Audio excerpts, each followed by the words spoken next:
Specialistët për hetimin e krimeve në Komisariatin e Policisë së Vlorës kanë referuar materialet në prokurori dhe kanë arrestuar një shtetas 26 vjeç banues Vlorë, pasi gjatë kontrolleve nga shërbimet e forcës së posaçme Shqiponja me fokus garantimin e rendit dhe sigurisë publike. Gjatë kontrollit të ushtruar në automatin e tij, ju gjetë dhe ju sekuestruar një shkop metalik, ndërsa nisën procedimet penale për një tjetër shtetas 38 vjeç banues në fshatin Shushic, pasi ndaj tij ka bërë kallëzim penal një 55 vjeçare me pretendimin se ky shtetas për motive të dobta e ka kanosur me një mjet frerës.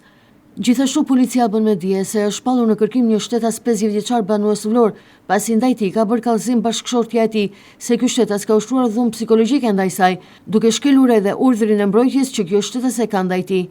Ndërkohë specialistët për hetimin e krimeve në Komisariatin e Policisë së Sarandës referuan materialet në prokurori dhe nisën procedimin penal ndaj një 55 vjeçari banues të Sarandë, pasi dyshohet se ka vjedhur nga depuja e një shtetasi në fshatin Mesopotam, Finiq, 10 litra alkool raki.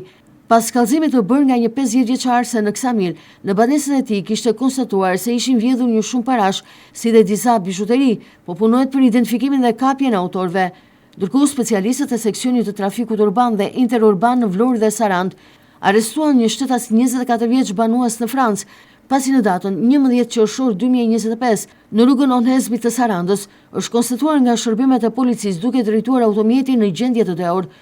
Referuan materialet në prokurori për vlerësim, pasi në datën 11 qershor të 2025 në korsin e bicikletave në rrugën Murat Tërbaçi të Vlorës, një shtetas 38 vjeç banues në Gjermani, duke drejtuar një monopatin elektrike, dyshohet se ka humbur kontrollin mbi drejtimin e mjetit elektrik e është rrëzuar. Si pasojë 38 vjeçari ka mbetur i dëmtuar dhe aktualisht ndodhet në spital nën kujdesin e mjekëve.